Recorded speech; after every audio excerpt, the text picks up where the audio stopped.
Good morning, Jonathan. How are you, sir?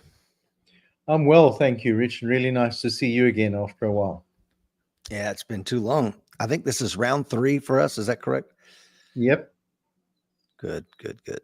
I know that you got a lot of stuff going on with your Safe Citizen campaign, 0 Points Down Academy, and I want to talk about all that. I want to talk about training. We're going to dip our toe into immigration, all the stuff going on to the world today, BRICS, South Africa, anything that you want to share with us. I am the great, guy that wants to hear it. great. I look forward to it. Before folks start jumping on, my name is Rich Brown, co host, co founder of the American Warrior Society and American Warrior Show, America's leading self defense podcast. Mr. Mike Seeklander and I founded the American Warrior Society about 10 years ago. Actually, in February next month, it'll be 10 years that the American Warrior Society has been online to keep you and your family safe. And if you want to find out if becoming a member of our self preservation community and these crazy times is the right decision for you and your family, please click the links on today's show notes and take a free test drive and get your coin that allows you access into the training vault. Jonathan, I believe you're a member of the American Warrior Society, are you not? Yep, There we there go. it is. And we are very fortunate to have members in South Africa, the UK, Australia, New Zealand, Israel, Belgium, Georgia. It's not just about the American war. It's not just about America, guys. It's about folks that are dedicated to keeping their families safer, themselves safer, and their communities safer, which is why I'm so excited to talk to you here in just a few moments about safe citizens. But before we do that, let's welcome some folks onto the show, Jonathan. We got Dr. T.C. Fuller's on, Will Rhodes, John Shriver. Jay is on out there in Hawaii. Good morning, Jay. Glad to have you on. John, I want to read Mr. Dill's bio, but before I do, if you want to pick up a copy of No Safe Alternatives, Dr. T.C. Fuller's amazing book, or my memoir on violence and varietals, please click on the links in today's show notes as well. And let's get back to Jonathan's bio. Jonathan Deal, Mr. Deal operates a full-time as a founder and lead instructor of 0 Points Down Academy in South Africa. 0 Points Down Academy is a bespoke training operation catering to police mandated training of citizens on all small arms, as well as advanced levels of sports shooting, including precision long-range shooting. He is the IDPA state coordinator for the Cape Province in South Africa and a keen sports shooter. In 2020, he founded the Safe Citizen campaign, www.safecitizen.co.za, a civil rights group concerned with the safety of South Africans who daily face escalating and brutal violence. Writing on travel and tourism, his book, Timeless Karoo, was published in 2007, and as a freelance journalist and photographer, he also writes for various publications and is sought after as a speaker and debater on environmental issues at international conferences. His background in journalism and public speaking has provided invaluable and moving safe citizen forward. As a committed trainer, he holds a fierce passion for lawful and competent private gun ownership and regards himself as an influencer in this realm within South Africa. Reading widely on training and civil rights issues, Deal views Safe Citizens as a necessary vehicle to move lawful gun owners closer to police as trusted allies, proving that citizens who can defend themselves will be a powerful and positive influence on the communities in which they live. Deal intends to use every resource available to unite lawful South Africans who support private firearm ownership to overturn the untrue perception that firearms are bad and that private firearm ownerships are to blame for the flood of illegal firearms into the country. He has determined that fellow citizens should be able to via the lawful possession of firearms, to enjoy constitutional guarantees of freedom from public or private violence. That's a heck of a bio, sir. Yeah, thank you very much, Rich. And listening to it, we haven't upgraded it for a while, but it was a little bit idealistic in terms of getting the citizens, the lawfully armed citizens in South Africa, close to or closer to the police. I hit a glass ceiling, and I kept on bumping my head on that glass ceiling for about a year or so until I realized that the relationship with the police at ministerial or senior level wasn't going anywhere, and it wasn't anything to do much with the people that I was interfacing with, but with people at a far higher level than them. Um, and we're dealing with an ideological issue, just the same as we are with firearms anywhere in the world. So yeah, we've basically retreated into our separate camps, and they can regard me now as an adversary rather than an ally. Doesn't mean that we're not law abiding, but I don't have any time for their shenanigans and double speak. I've had on several South Africans on the show, and uh, the competency of the average police officer in South Africa. And again, I'm not talking about there are highly skilled, highly competent operators within the South African police force. I'm not talking about them. I'm talking about the run of the mill South African police officer Yeah. is probably not as competent as the men and women that you train at 0 Points Down Academy. Am I wrong on that? Yeah, you're absolutely correct. They're underpaid, they're under-equipped. They are expected to do a very dangerous job with the most substandard vehicles, the most substandard firearms, handguns that can be 20 years old. Um, they sometimes don't have more than 3 or 4 rounds of live ammunition to issue to a police officer when he goes on patrol. And those rounds have been cycled through the firearms in the police station probably dozens of times. And really frightening is that they used to practice once a year. It was called a Regulation 21 shoot, that they had to prove their competency with a very simple shoot once a year involving 45 rounds of ammunition. That in itself was a joke. How can a serving police officer who could be coming up against criminals armed with AK-47s have 45 rounds of practice on a really substandard classifier once a year? Then our fantastic Minister of Police, I say that sarcastically, who I believe hails from a background as a primary school teacher. So his position as the Minister of Police is related to his credentials in the struggle of South Africa, where the people that were in the struggle were rewarded with very high profile positions. He then took that once a year regimen of a regulation shoot and made it once every 5 years. So now the average police officer that responds to an emergency at somebody's home may not even have fired his firearm in the last 4.5 years. Yeah, and as you know, we since the BLM riots in the Summer of Love here in 2020, we have seen that movement to defund the police. I think it's very similar, not an exact correlation, but what you guys went through at the end of apartheid. And you and I know where it leads. I mean, South Africa is the canary in the coal mine for that. Yeah, absolutely.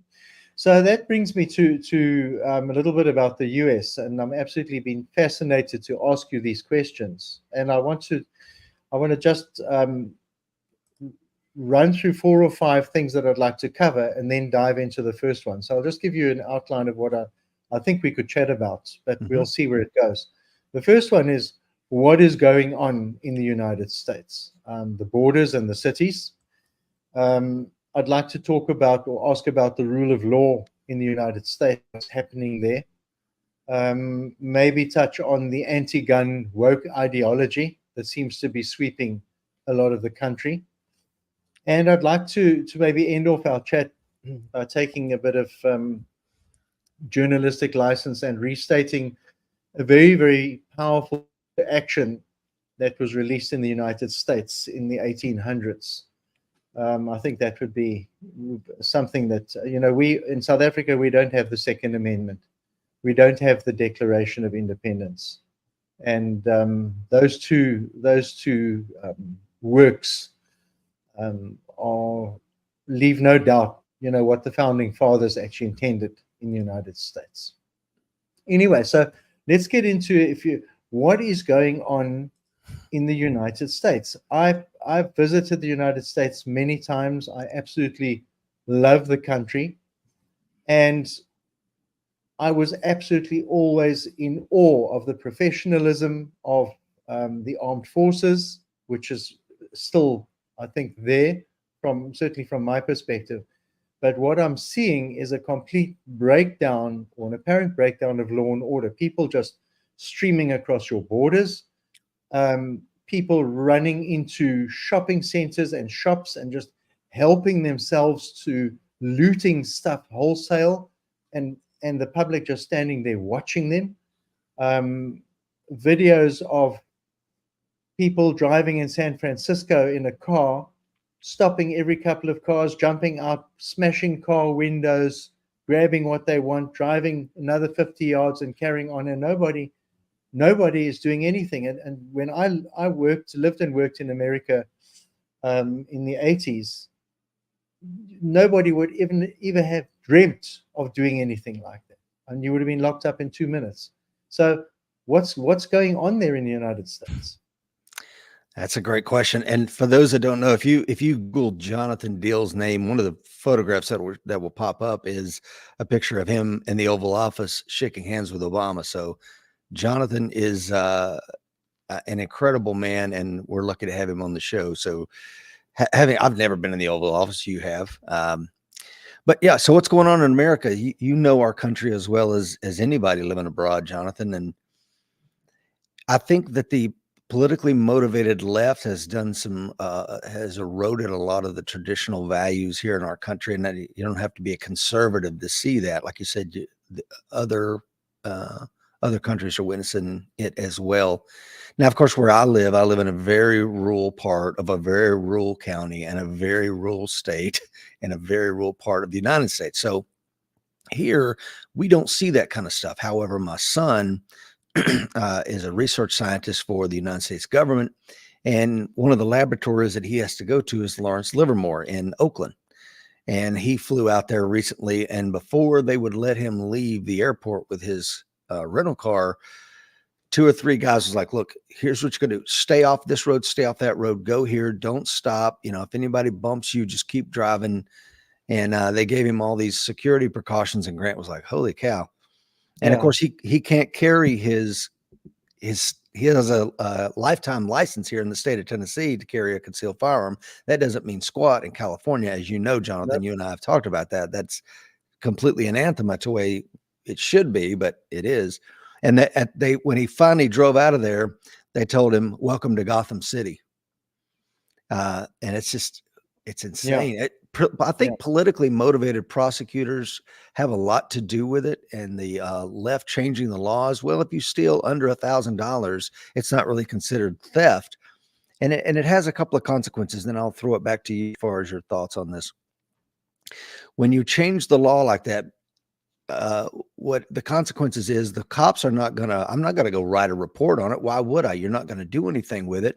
So it also makes it appear as though crime is coming down, because no crime is being reported, because there is no crime. It's under $1,000. So what do you think on that? Well, I think that any move that would legalize an dishonest act is going to erode the values of society. So if it's fine to do it for $999, what is the value-based judgment that an individual makes in taking it up to $10,000, or taking a life, or I just cannot understand how something like that could come in. And to see cities that I visited in the United States, like San Francisco. I was last in San Francisco in 2013. And I walked the city, walked all around. It was the most beautiful visit that I enjoyed there. And it just looks like an absolute hellhole today, where people, and you can see it, people are just moving out of the city center. It's getting taken over by vagrants and criminals, much like Johannesburg in South Africa. Johannesburg, in the center of Johannesburg, is a very, very dangerous place to be nowadays. So to come back to your question on the crime, I cannot see the motivation or the justification for legalizing, literally saying to people, you can do what you want as long as under $1,000. It's absolutely insane. So one of the we've talked about this before on the show. A gentleman that runs a pharmacy there has made everything in his store $1,000 and over. Did you hear about that? Yeah, I did. And he gives Yeah. $1,000 discount at the register. And this is how people fight back. And Yeah. it's nothing new. But I think with the left, and again, I don't want to paint this as a right left, but it just seems to be that going that direction. That it's a fundamental misunderstanding of human nature. Like to do the things that they have enacted out there. And California is a test case. And I don't know if you saw this recently. I think it was the Attorney General of California, and I could be mistaken on this, Jonathan, that said he really urged Californians fleeing to not talk about what's going on in California. And then Gavin Newsom's trying to continue to tax them for like 11 years after they leave. It's just insanity. Yeah. So I picked up an article, kind of getting back to the borders, because that is absolutely, if the situation in the stores is flabbergasting, the situation with the borders is even, it's breathtaking in its scale. And I picked up an article from the Committee on Oversight and Accountability. And they said, well, first of all, just to pin it for any of the readers or the viewers or listeners that don't know exactly what they do, the Committee on Oversight says our mission statement is to ensure the efficiency, effectiveness, and accountability of the federal government and all its agencies. We provide a check and balance on the role and power of Washington and a voice to the people it serves. And there are representatives there from the Democrats and the Republicans. There are actually 45 representatives, and I think a head of the committee and a vice chair. So, and they're pretty powerful people. And on the 17th of January, they put out a press release to say Biden administration's policies have fueled the worst border crisis in United States history. And it's just, it's all around the Biden administration's regulatory and policy-making efforts to undermine U.S. immigration law. How a sitting elected American president and the people that work with him could undermine the security of the United States by opening the borders to completely unknown people is absolutely beyond me. And it must be, for the people in the southern states, it must be an enormous source of concern. And apparently these people that are coming across the border are getting flown into destinations all around the country, Chicago and all over the place, and being accommodated and put out into the communities. Nothing known about them. Given the situation in the Middle East, one can only speculate that some of them may well be people that have entered the United States with a specific agenda, and that's not necessarily looking for a country to be in, but rather to come to a country and perpetrate acts of terror or domestic violence. So it's absolutely amazing. And I'm sure I'm going to hear from you now, but I just want, one thing I wanted to say is that one thing in the context of firearms that the Biden administration have put their foot in is we have the law of unintended consequences in this issue, because by opening those borders, the Biden administration policy and regulatory actions have created a situation where we could say, or you could say in terms of firearms, if private firearms were critical before, they are now indispensable for personal and family safety. And in the absence of firearms, who will protect us now? So they've shot themselves in the foot. Before then, it was already a very strong argument with the Second Amendment and the fact that the police can't be there to help you in the time that you're going to be killed. Now, there's just such a strong case for gun ownership in the United States. So, law of unintended consequences. I think Yeah. the Biden administration is going to achieve exactly what they didn't want to. Well, and again, I say South Africa is a canary in the coal mine because you went through this with when the apartheid fell and you had the Rainbow Coalition coming in, the African National Congress, then you had countries to your north falling apart. Zimbabwe is the one that jumps to mind, and you had a border crisis there.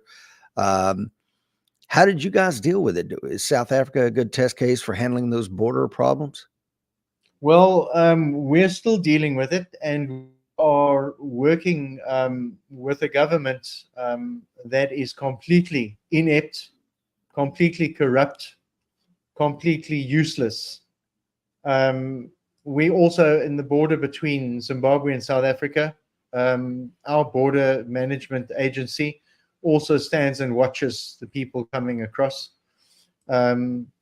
Recently, a group of private citizens got involved about 10 days ago, and they were standing at the river, chasing people back across the river that were coming from the other side. And the head of our border management agency the woman became very irate about it, saying that it's not their job and they've got to leave it to the authorities. And the authorities, of course, are completely and utterly useless. It's quite interesting that I'm sitting here speaking to you from a piece of property in the middle of the Karoo, 10,000 acres. We're connected courtesy of Elon Musk's Starlink. So if the rest of South Africa goes down in terms of electricity, I have my own solar power here. I have had for more than 10 years, my own water, my own vegetables, and I have my own communication with the outside world. But and it's quite interesting that around South Africa there are pockets of technology that operates, that are still continuing to operate. But we are living on the cusp of a complete failure of our electricity system. And if that goes down, that's it. I think you guys are well versed on what would happen in the United States if your power system went down and you went to a dark start of 3 weeks without power.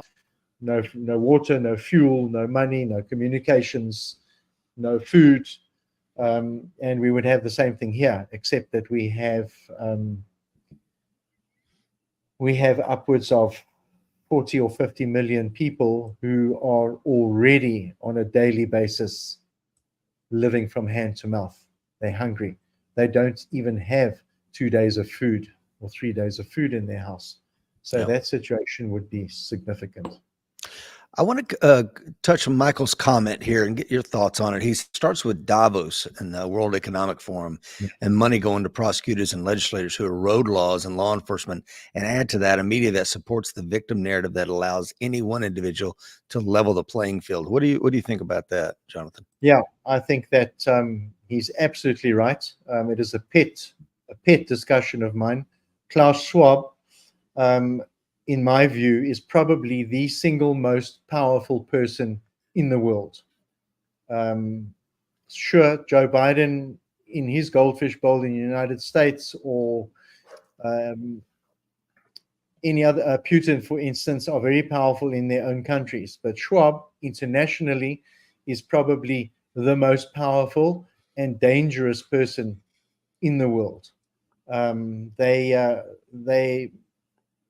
I just cannot say enough about it, and it's absolutely frightening that the average person in the street has got no clue of what's going on. They don't know about the World Health regulations. They don't know about this new pandemic preparedness treaty, which will allow the World Health Organization, an unelected and secret body in Switzerland, to declare a pandemic in any country and declare the mediums by which it will be dealt with, including forced vaccination, lockdowns, all sorts of stuff. Literally, countries handing over their sovereignty to something like the World Health Organization.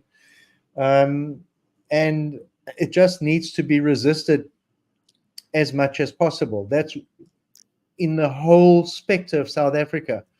That is probably the one bright light that we have here, is that this government is so inept they will not be able to force something like a technological lockdown across South Africa. The local population, the rural population just won't stand for it. And I'm talking about everybody. So, for instance, if you talk about digital currency, it's a complete and utter joke. But they can force a digital currency in Switzerland or somewhere in Europe, maybe in the United States. I don't see it going down well in Montana and South Dakota, and states like that, where people Tennessee. will, yeah, and Tennessee, where people will still stand up. But yeah, so the World Environment Fund is World Economic Forum is very much behind driving and promoting the woke agenda. Yeah, that and probably the CBDC, the centralized, bank digital currency. But I want to go back to two things you touched on that are coming out of the World Economic Forum in Davos. One is the World Health Organization, and that was one of the things that Joe Biden and the 15 or 13, whatever it was, executive orders that he signed, 10 minutes after taking the oath of office. 3 of them dealt with destroying the border, right? There was one that said this Dreamers Act to keep people in here longer than they're supposed to. Yeah. There was the one that stopped construction on the border wall, and another one that had to deal with deporting Liberians. He also stopped the Muslim ban and put us back into the World Health Organization. So, I mean, like, if your job was to destroy the country, he's doing a pretty good job, I would imagine. Yeah, he's an absolute embarrassment. I cringe for red-blooded American citizens when they watch him on the world stage, speaking and making decisions. As much as I might not necessarily identify with the ideology of Putin, for instance, I've got to respect him because he is a man that has got the courage of his convictions. When the chap from Wagner Group stood up to him, it didn't take a couple of was gone. It was just he sorts stuff out quickly. And I was going to save this for later in the show, but I'll put it on again later. But hey, look at that. That should put my politics right where they should be. Yeah. And 10 years ago when we started the American Warrior Society, we started doing the podcast, we really steered away from politics for so long because we didn't really need to dip our toe into that water. But now it seems like we have been forced by circumstance to wade into this, because this is not a place I necessarily want to be, Jonathan. I don't think you necessarily want to be there either. Nope, I agree with you entirely. And we have been forced into it because it is driven in the political realm, and it's driven by politicians. And where we could have focused in the past on bread and butter issues, on practical things in communities and in businesses and industries that we lived and worked in, we now have to immerse ourselves as influencers in the political realm so that we can at least play a role in waking up the average citizen and trying to harness them to stand up to this stuff.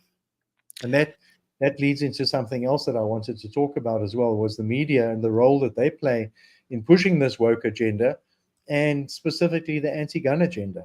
Let's put a pin in that, because we're definitely going to get there and probably spend the bulk of our time in that conversation. But here in America, most people don't even know what BRICS is, and your country has already gone to BRICS.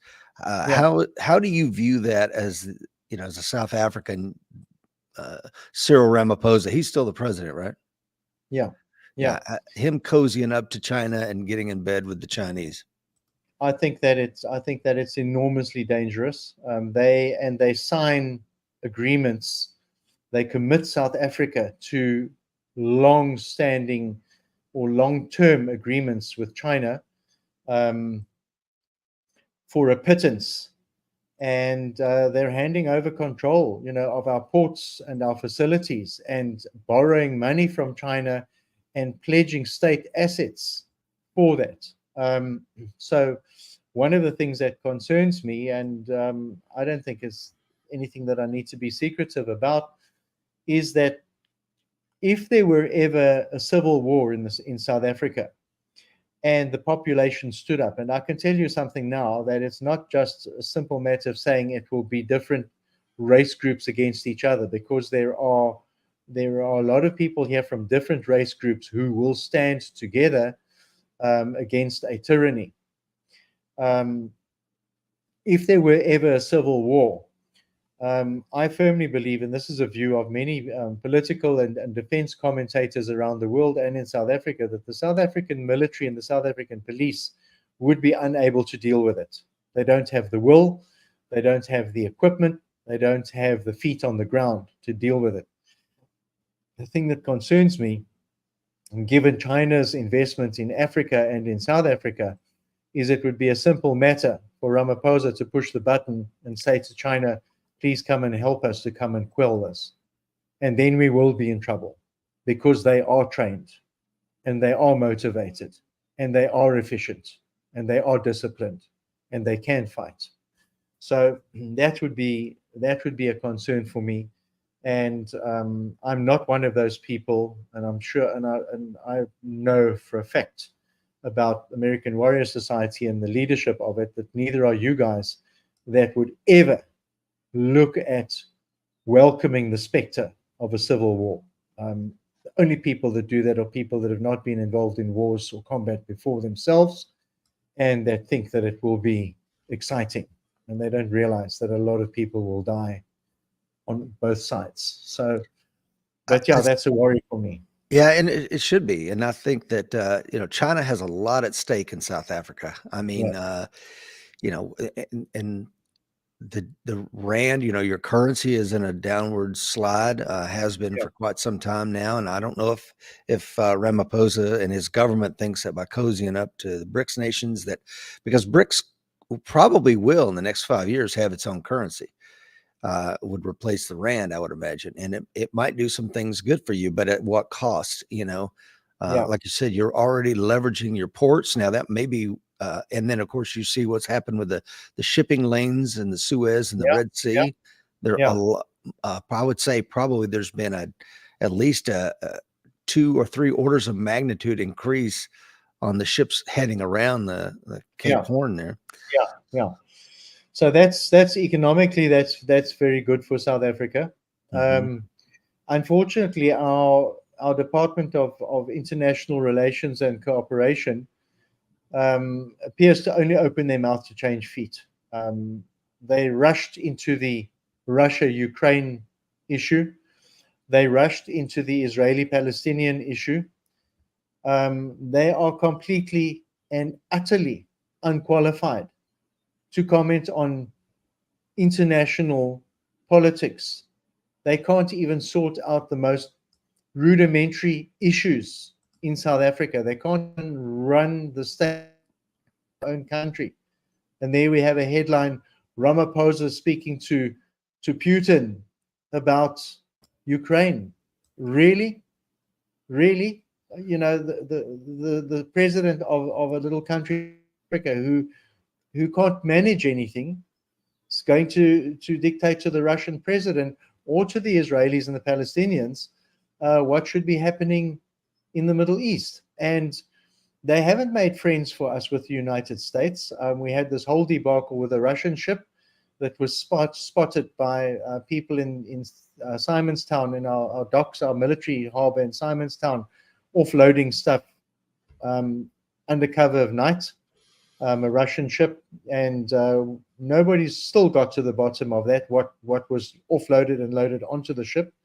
Around the time of the start of or certainly during Ukraine thing, when it was quite busy. And we are now seeing instructions from the Department of Homeland Security about blocks on US weapons. And I'm not talking about military grade weapons, I'm talking about handguns for sport shooting and hunting, and spotting scopes and rifle scopes, which are now being denied us in South Africa. And quite frankly, I can't blame the Department of Homeland Security for making that type of call because of some of the friends that South Africa has been choosing. Yeah, that's exactly right. And let's talk about. You want to go back to the border for a second, then we can talk about some 2A issues.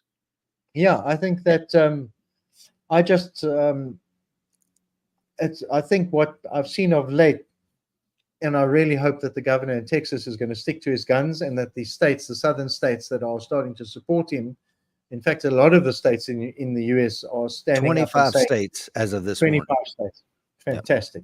So Yep. saying, getting up and getting ready to square off to the federal government and say, we're going to stop it. If you're not going to stop it, we're going to stop it. And all kudos to him. And I think it's time that the policy that originated in Washington that has created this absolute debacle gets sent back to where it comes from.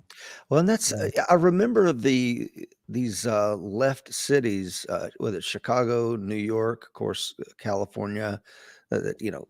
We're a safe space for migrants. Please come here. That was the governor's message in New York, and how quickly things changed once Governor Abbott said, "No problem, I'm going to put some bus loads, and you can deal with a few hundred, now a few thousand," and it's bedlam. And now, the mayor of Chicago has been hospitalized for panic attacks because he can't deal with it.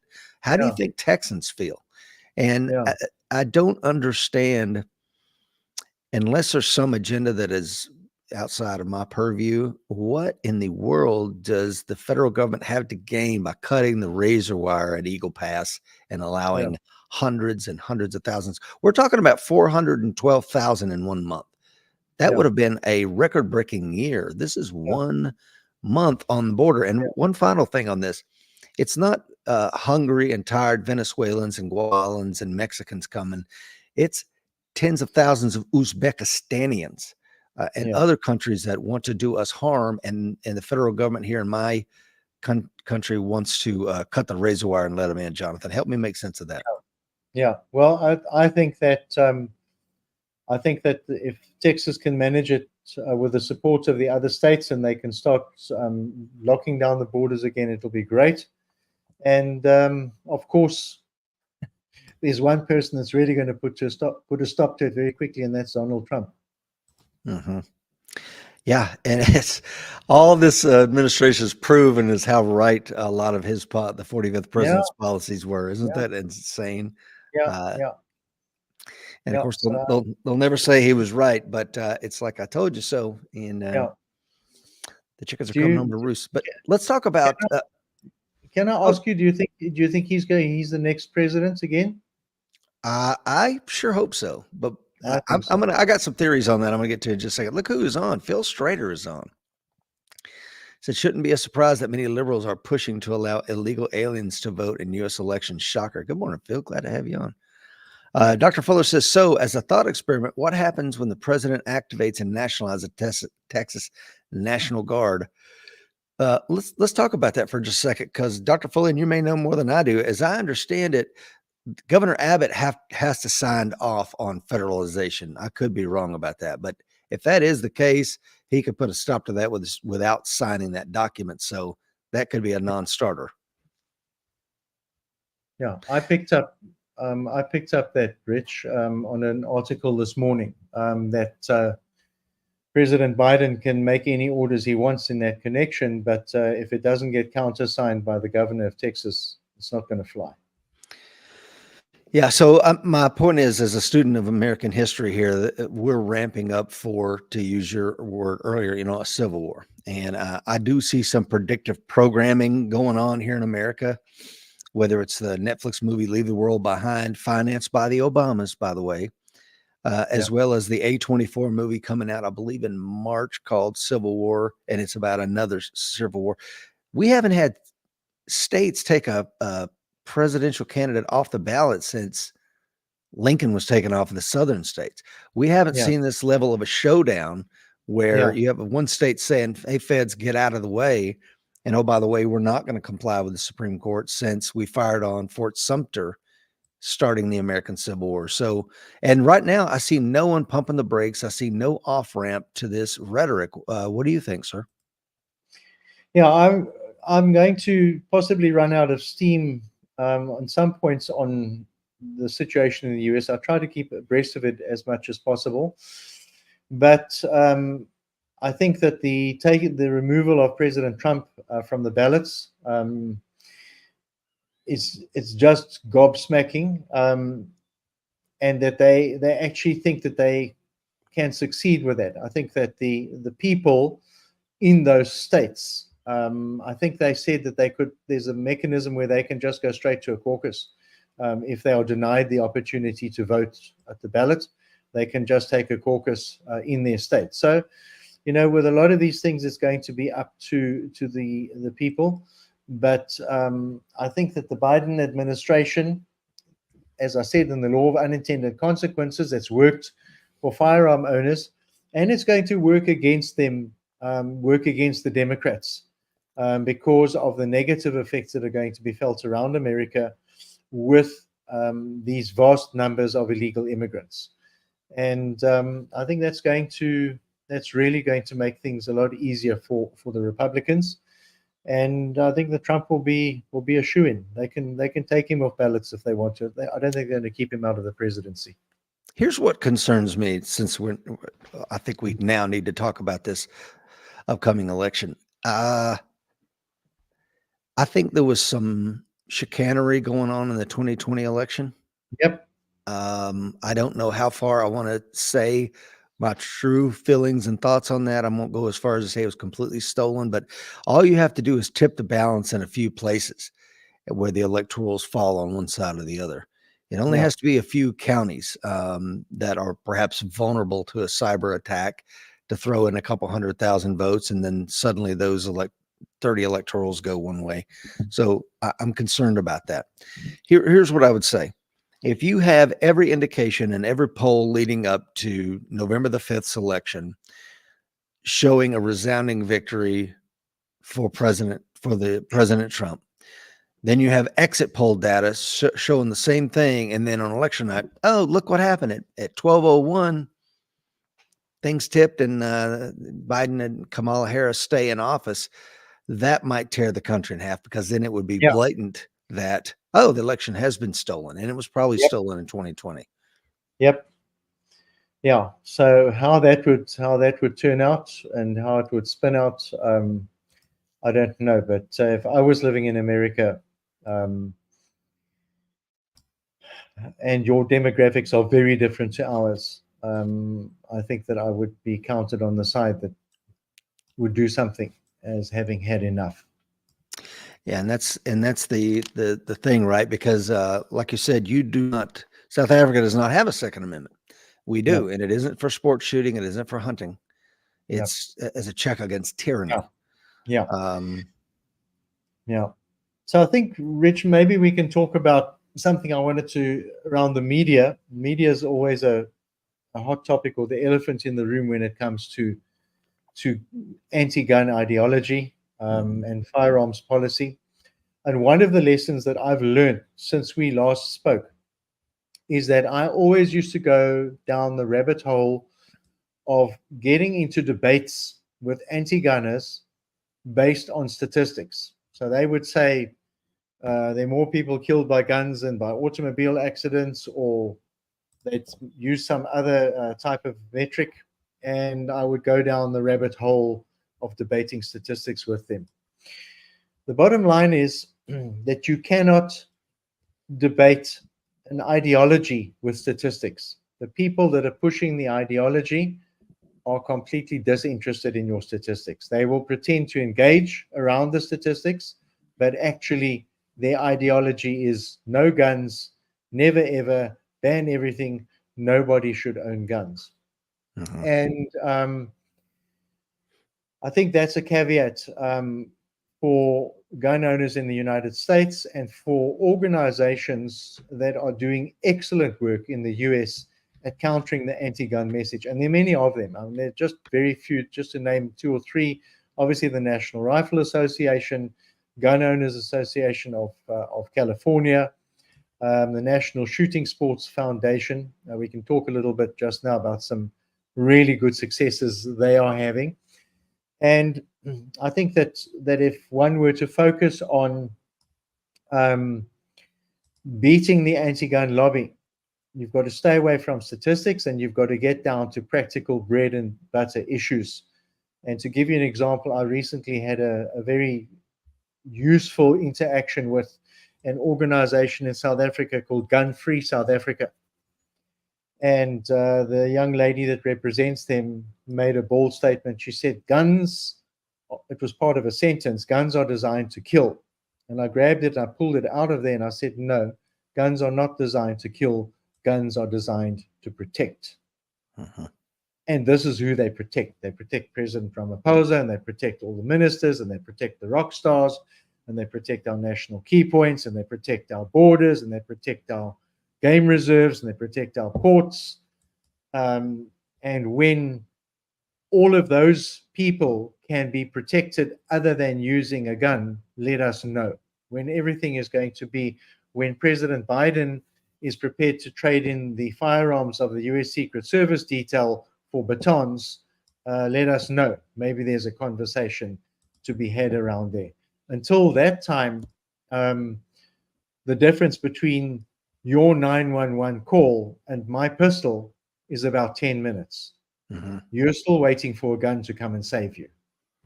And I think that if we can take the debate into practical axiomatic statements like that they cannot counter, it's something that the public can grasp. It's something that gun owners can grasp.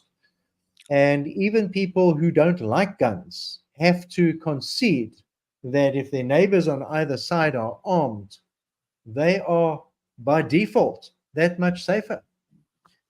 And those are the type of points that I would push across. Perhaps I should be quiet, give you an opportunity to weigh in. No, I 100% agree with you. I think that you cannot fight, an ideology with facts and information. It doesn't. If it goes against their belief, then that's that. Because we did a show, Jonathan, maybe a year or 2 years ago. It was about mass shootings, separating myth and reality, right? And dog bites are the fifth leading cause for emergency room visits. Pit bulls kill more than rifles do in America. We're not banning pit bulls. Now, the UK did, interestingly enough, of course, but we already know that they have adopted this nanny state mentality. Yeah, of And course. and I had Mike and I were teaching a class somewhere. I won't say where. And the person we were staying with is a good friend. His wife took us into a room and she said, I need to talk to you about something. She starts playing a video of demonizing the AR-15. And at the end of it, the 3 or 4 minute video, she turns it off and she says, now, let me ask you too, why would anybody need this? And I looked at her and I said, I won't say her name. Let's call her Karen. I said, Karen, what is the third leading cause of death in America? And she kind of smiled and she said, medical error. I said, yeah. And you are a nurse practitioner, correct? Been doing that for 30 years. You and your community have killed more than an AR-15 will ever kill.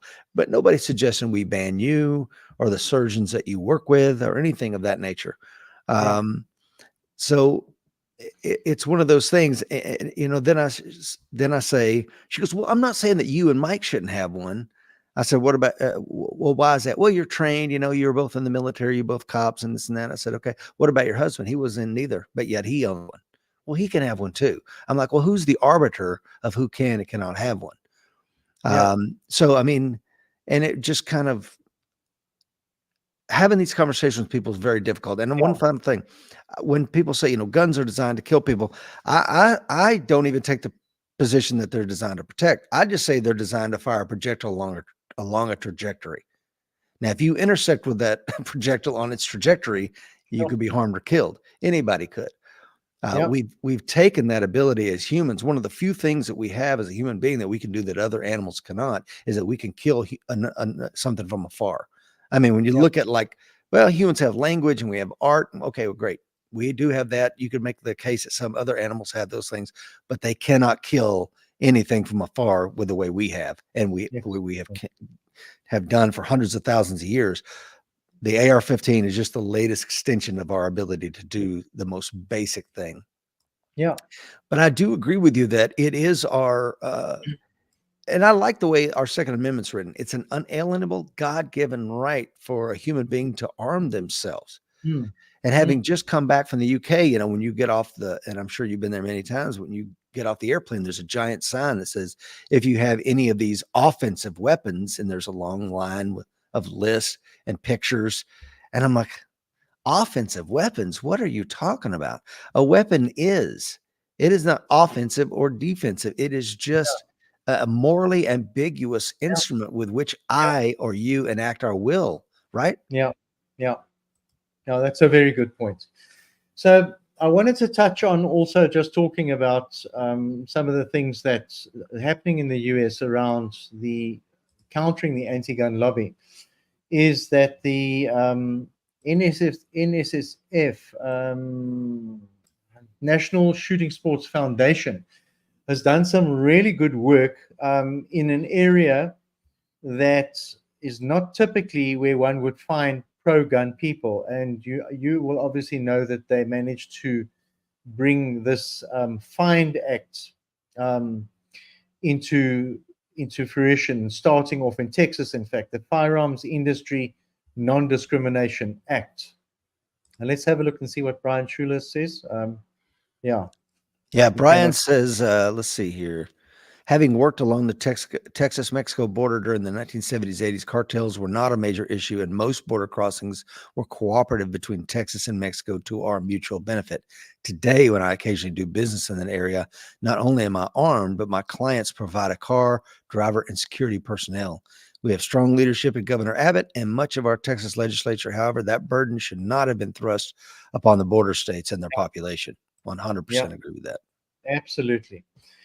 Okay, so in fact, it's quite topical talking about Texas, because that's where the FIND Act, the Firearms Industry Non-Discrimination Act, was launched, and it's a piece of legislation that the state passes, forcing or precluding financial institutions that have discriminatory policies in place against firearms owners, that they will not be allowed to contract to do business with the state. They will not be allowed to have municipal bonds, state bonds, and access to pension funds and things like that, anything that is under state control. So of course that was a great big wake up for a lot of the states and the financial institutions that have discriminatory policies against firearms owners in places. In fact, it's been rolled out in Georgia, Wyoming, Florida, Utah, Minnesota, Montana, South Dakota, and Iowa. And there's more coming. And it's one of the ways of working against the acronym of ESG, which is literally woke policies, environmental, social, and corporate governance, which I think one could just say is an anti-agenda. They've got so many anti-agendas against all sorts of things. One even saw that in New York, there's a banking group called the Amalgamated Bank, and they started pushing a merchant code category, which would force firearms retailers to use a specific code for any firearms sales. And what is behind that? Obviously, driving an undercover gun registry, which the American public are not too happy about. So, but you have organizations like NSSF that are doing excellent work and picking up the cudgels, and I think they need a lot of support. Another one that I follow quite a lot is Lee Williams from the Gun Writer, and he's just put out something on the anti-militia bill. And to me, the timing of this anti-militia bill is very, very suspicious, given the border policies and the fact that one might anticipate fairly significant numbers of citizens standing together to look after their communities. And in terms of the very wide definitions in that anti-militia bill, they could find themselves falling foul of that legislation. So interesting times ahead there, definitely. Will Parker says Jonathan Deal knows more about American civics than an incredibly and embarrassingly very high percentage of Americans, and he is not wrong. But you know, the South had militias that protected them, and then John Brown, you know, his raid into Harper's Ferry to try to cause a slave revolt. I think it scared the crap out of the South, and the militias that we had here in the South Yeah. before then were just kind of a laughing stock. However, that incident galvanized them, and they got real serious real quick. Of course, Yeah. Patrick Buchanan didn't do what this current regime is doing, and that is trying to stamp that out. Yeah. Because if the people do gather together in those kind of groups, that the federal government has a very powerful tool with regard to the RICO statutes, and they will use it to go after people like the Oath Keepers. You know, when I retired from the Marine Corps, I had people from the Oath Keepers come to my office when I was the director of the Red Cross and say, "Hey, look, you know, as a former commissioned officer in the Marines, you know, you took an oath, and that oath does not expire, and we would like for you to be a part of us." And I did not go with the Oath Keepers. However, to watch them be demonized by the left, it just blows my mind. I'm like, Yeah. this is an organization that says your oath to the Constitution, if you've taken one, does not expire, and you need to support and defend the Constitution against all enemies, foreign and Yeah. domestic. Yeah. So it's strange how they're weaponizing language and they're weaponizing laws against Yeah. average Americans here. Yeah. Am I correct in saying that in Virginia, the statue of General Lee was eventually taken down? I would have to refer to we have Alan Kelly is on morning, and he is I think he spent 30 years as a Virginia State trooper. So Alan, if you're still on, if you could let us know about that. But that's been something, you know, if you consider the brilliant move that the US Army did during Reconstruction, and that is that they took these fortifications in the South and gave them the names of former Confederate heroes. That was a brilliant stroke. Instead of coming in here and shoving it down our throats, like, look, we're going to have an Army garrison here after the Civil War, but we're going to give it the name of, you know, Fort Hood was named after a Confederate general. A.P. Hill was a Confederate general. Bragg was a Confederate general. And they named all these, and now we have renamed them. We're tearing this down, and it goes to something Johnny King says. He says the problem with progressive thinkers is they always forget that history often repeats itself. So by tearing down these edifices of our history and the things that we've already bled and died over, and just acting like it didn't happen, is just going to cause a problem to repeat itself. What do you think? Yeah, absolutely. We've had it in South Africa where they just rip stuff apart, calling it colonial influences and as if they can just erase history. And this is the woke agenda, is that they have a viewpoint, and if you don't agree with it, everything that is contrary to their agenda is wrong. You can't even discuss it with them.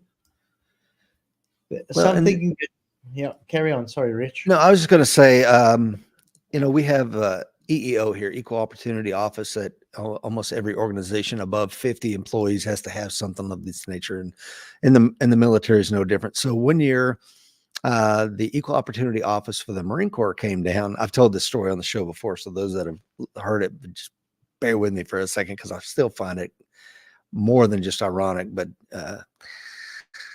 so they all came in, and there's like 12 Marines come in, and they're all in dress blues. And I noticed they're all African American. I'm like, this doesn't look like equal opportunity. You know, shouldn't there be some diversity on this panel, right? So I'm like, okay, I'm going to apply for and try to get a seat on the Equal Opportunity Board so that there's some diversity when these kind of things happen. And when the order came out, like, oh, the 2012 Marine Corps Equal Opportunity is looking for officers to be among its ranks. I'm like, okay, great. And then it said like, only Black and Hispanic, you know, can apply. And I'm like, or I think Asian, but no Caucasian Marines apply. And I'm like, This doesn't sound like equal opportunity. Yeah. Alan Kelly says, yes, it was taken down along with many, many others, along with removing Jackson's statue from the Virginia Military Institute. And I think this is a mistake. We have to remember history will repeat Yeah. if we do these things. Yeah. I rest my case. Yeah. Who can take away from what the man did and what he achieved and why that statue was there in the first place? It's just by taking it down, you're not erasing it. And people don't, most Americans don't know that Lincoln offered the role of quelling the rebellion to General Lee first.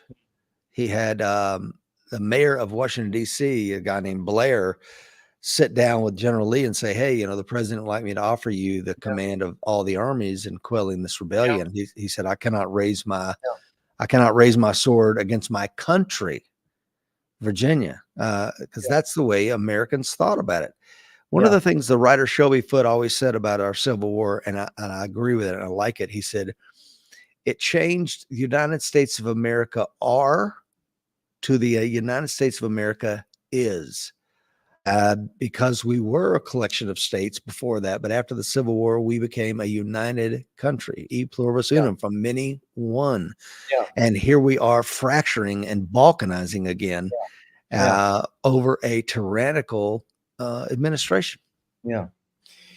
So something that I wanted that ties in with a bit of the woke agenda as well that I wanted to talk about briefly is the various organizations going after arms manufacturers where their firearms are used in a shooting.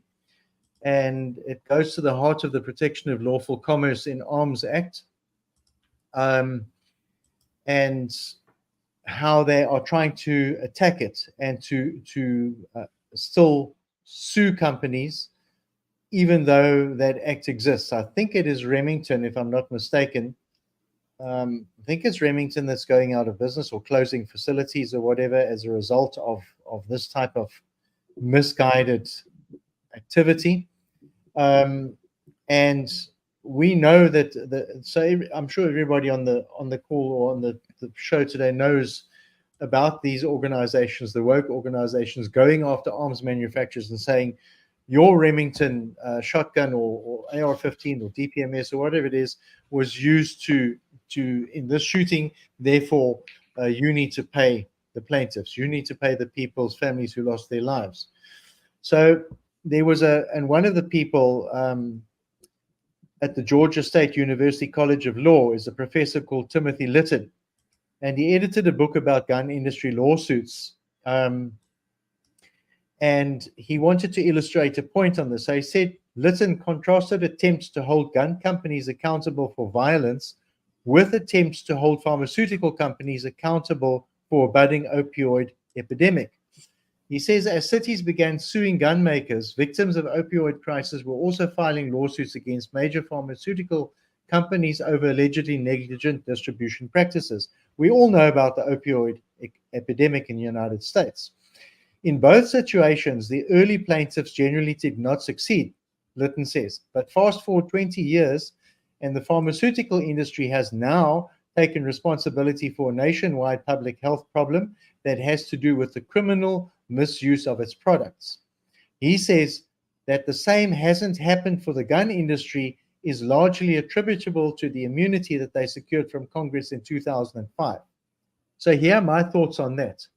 The big difference between something that can only go down your throat to something that can be lawfully used for sport shooting, hunting, or self-defense is the issue.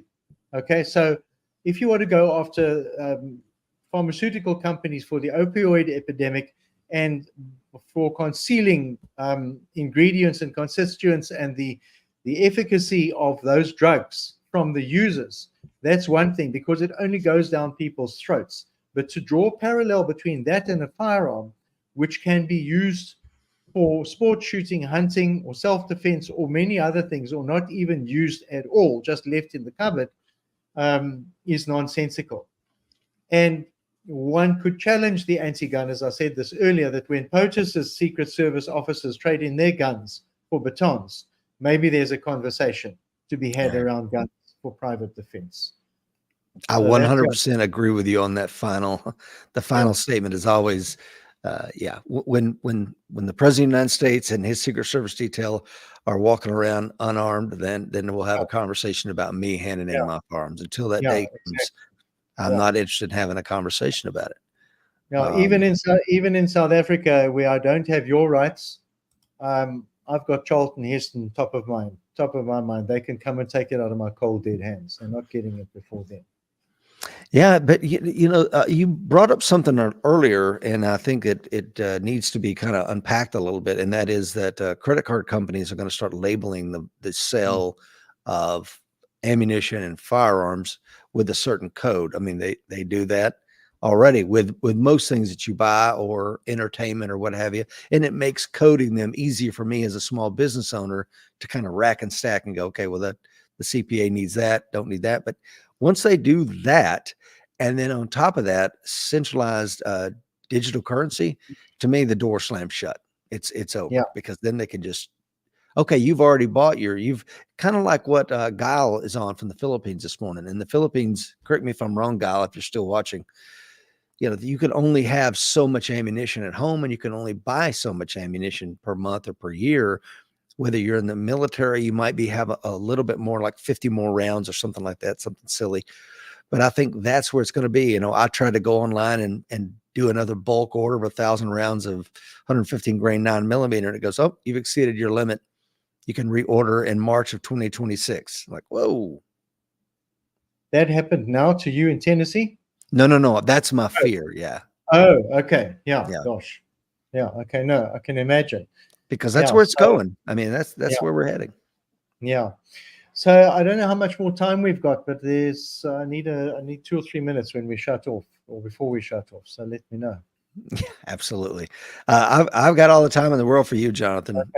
Is there anything Okay. else we need to kind of discuss? I Yeah, mean, I think countries that do have the right to, and again, I use the word loosely, right, when I talk about South Africa and your ability to own firearms for personal use, but that do have firearms is very important that we stand united together. And that's why I think what you're doing with Safe Citizen is important. Because again, having just come back from the UK, I took a picture. I carried an armored backpack, so they that is legal. So I took that into the country with me. I had my flashlight, had no problem going through Paris and the UK with that, which I was pretty surprised about that. yeah, Didn't yeah, have any problem with the armored backpack, but I would have to take a butcher knife out of the kitchen and put it on my nightstand with my flashlight. And really, that's yeah, how I defended myself because yeah, they have taken all those things away. And here's another thing about the UK. Unlike America, where if you drive down the road for about 5 miles, you're going to pass a police cruiser. yeah, I told the people I was with, I'm like, tell me how many police you spot while we're here. And they're yeah, like, I think we saw 2 in Edinburgh. After that, we never saw any for the yeah, 16 days we were there. yeah, yeah. So who's protecting you, Jonathan? Yeah, and they're sitting with an enormous knife crime problem in the United Kingdom. It's Mhm. just surged since firearms were banned there, which is, I'm not making the case that the knives are now there because the firearms are not there anymore, but they're just sitting with an enormous problem with stabbings in the United Kingdom, and yeah, I'm not missing them anyway. It's not one of my Acid priorities. attacks. I mean, this is one of those things, that they're throwing acid in people's face, and that's Yeah, something that we don't have here. yeah, But for a mugging to do that, I mean, because they've banned pepper spray, they've banned that. There was a manufacturer that come up with a really unique product in the UK called the Faber Mark, and it looked like a can of pepper spray, but you spray somebody in the face with it, and it's a viscous substance. It doesn't hurt their eyes. It doesn't do anything but marks them for the police to later identify. And that was even outlawed. Like, no, you can't even carry that. So yeah, yeah, yeah. So y- it's a real nanny state. You couldn't pay me to live there. I wouldn't go there. yeah. I'd go to America tomorrow if I could live the life that I have here and take my dogs with me. Mhm. But that's Well, where we are. fly into Mexico City and I'll help you cross the border. Yeah, thank you. I'll give you a call. Yeah, it's just my dogs are the problem. They're like my children. Same Yeah. here. Yeah. Yeah. So I wanted to share. I wanted to share something with you guys that really speaks to me. And more's the pity that South Africa does not have something like this in its history. And it's an extract from the Declaration of Independence. Now, I don't know how many Americans have read it recently, or have read it maybe more than once. But this really spoke to me. So we hold these truths to be self-evident, that all men are created equal, that they are endowed by their Creator with certain unalienable rights, that among these are life, liberty, and the pursuit of happiness, that to secure these rights, governments are instituted among men, deriving their just powers from the consent of the governed, that whenever any form of government becomes destructive to these ends, as in what's happening at the border, it is the right of people to alter or abolish it and to institute new government, laying its foundation on such principles and organizing its powers in such form as to them shall seem most likely to effect their safety and happiness. Prudence indeed will dictate that governments long established should not be changed for light and transient causes, and accordingly, here we have again a truism, all experience hath shewn that mankind are more disposed to suffer while evils are sufferable than to right themselves by abolishing the forms to which they are accustomed. But when a long train of abuses and usurpations, pursuing invariably the same object, evinces a design to reduce them under absolute despotism, it is their right, it is their duty to throw off such government and to provide new gods for their future security. Now, I can't say it better than this. I love that what you just read, and that is so beautiful. And I wish people Yeah, would. I hope everyone listening this morning, wherever you may be listening to this podcast, heard Jonathan's words. I mean, those are incredibly important. And it wasn't like the U.S. delegates kept asking for redress from King George before. I don't think yeah, very few people in the colonies at that time wanted us to leave Great Britain. There was a lot at stake and a lot to lose, whether that's yeah, the delegates' fortunes that they had made or what have you. But if you look at all indicators with regard to the way we're being taxed now in America, and this is something else that bothered me. I was looking at my son's pay stub the other day, and he's 26, just got his master's degree, he's got his job. And I'm looking at like he's paid $40,000 like halfway through the year in taxes, federal taxes, not just state taxes in New Mexico. And I'm like, oh my God, you're all that money is going to buy Stinger missiles to kill some teenage Russian in the Ukraine. I just yeah, these foreign entanglements and the things that we're doing with our precious money and our treasure. I don't know, man. I that constitutes the Declaration of Independence. I'm so glad you read that. yeah. No, no, it's a fantastic piece of work. It truly is, and we're going to see where it goes because it's just like our founding fathers asking for redress from King George and King George turning a deaf ear toward it. I think we see the current sitting administration doing the same thing. The will of the people has been very, very clear. We want a Yeah, strong border. We yeah, want a strong economy. yeah, We want a vibrant dollar. We don't want the government meddling in our affairs, our no, health, and things of no, this nature. So no. when they're not listening, what else can free men Yeah, do? yeah, exactly. And what is the one thing apart from your free will and your physical health and your thinking and your spirit that underpins your ability to do that?